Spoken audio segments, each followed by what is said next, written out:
Ustaz, wanita apakah lebih baik sholat di tarawih di rumah atau di masjid? Yang benar, wanita yang terbaik sholat di rumah. Kata Nabi SAW, la tamna'u ima Allahi masajidallah wa buyutuhunna khairun lahun. Janganlah kalian melarang para wanita ke masjid, tetapi di rumah lebih baik bagi mereka. Wanita kalau sholat tarawih di rumah lebih afdal daripada kalau dia sholat tarawih di masjid. Seluruh keutamaan yang diperoleh laki-laki kalau ke masjid, diperoleh juga oleh wanita tatkala di rumah. Contoh, lelaki kalau ingin dapat pahala 27 kali lipat, 27 derajat, dia harus ke masjid. Itu laki-laki. Dapat 27 derajat.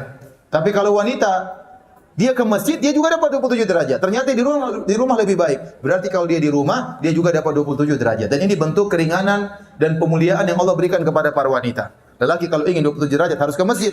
Perempuan tidak perlu, di rumah sudah cukup. Lelaki kalau ingin salat supaya dapat pahala salat semalam suntuk, kata Nabi SAW, man shallama al-imami hatta yansarif kutiba lahu qiyamul lailah. Barang siapa yang salat bersama imam sampai selesai, bagi dia pahala salat semalam suntuk. Ini laki-laki ke masjid. Perempuan di rumah dia dapat pahala semalam suntuk. Kenapa? Karena salat di rumahnya lebih baik daripada di masjidnya. Kenapa bisa demikian? Karena wanita memang dalam Islam hendaknya menjauh dari lelaki, menjauh dari pandangan para lelaki. Makanya di zaman Nabi SAW tatkala di masjid, Nabi berkata, khairu sufufir nisa akhiruha wa syarru sufufin nisa awaluha. Kata Nabi SAW, sebaik-baik safnya para wanita yang paling belakang. Kenapa yang paling jauh dari lelaki? Dan seburuk-buruk saf wanita dalam salat adalah yang paling depan. Ya. Kenapa? Karena wanita memang sebaiknya tidak banyak menjadi pusat pandangan para lelaki. Oleh karenanya para ulama mengatakan, bisa jadi wanita ingin salat di masjid. Karena kalau dia salat di rumah, mungkin dia malas-malasan, hafalan Qur'annya tidak ada, ya. Hafalan cuma 3 qul, ya. Sekarang sudah 4 qul, ya. Qul huwallahu ahad, qul a'udzu birabbil falaq, qul a'udzu birabbin nas, plus qul ya ayyuhal kafirun. Ya. Setelah itu enggak ada lagi qul yang lain, enggak hafal, udah bosan Ustaz. Saya kasih saran, kalau seorang wanita tidak punya hafalan banyak, dia boleh salat malam sambil baca Quran, enggak ada masalah. Sambil pegang mushaf, enggak ada masalah.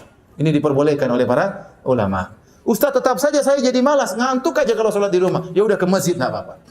Enggak apa-apa. Meskipun di rumah lebih baik, tapi wanita dibolehkan sholat di masjid. Dengan syarat, tidak boleh berhias tatkala ke masjid. Tidak boleh pakai parfum tatkala ke masjid. Harus seadanya, yang wajar-wajar saja. Tidak boleh. Ya. Sampai sebagian ulama mengatakan, wanita yang terkenal cantik tidak boleh ke masjid. Ya. Kenapa? Karena bisa mengganggu jamaah. Ya. Imamnya terganggu, berdebar-debar tatkala lewat wanita tersebut, ya. Jamaah juga bisa terganggu. Jadi wanita yang terkenal cantik, masyhur ini cantik, sudah jangan ke masjid. Kalau dia ke masjid, dia berusaha pakai cadar supaya tidak dilihat oleh orang, ya.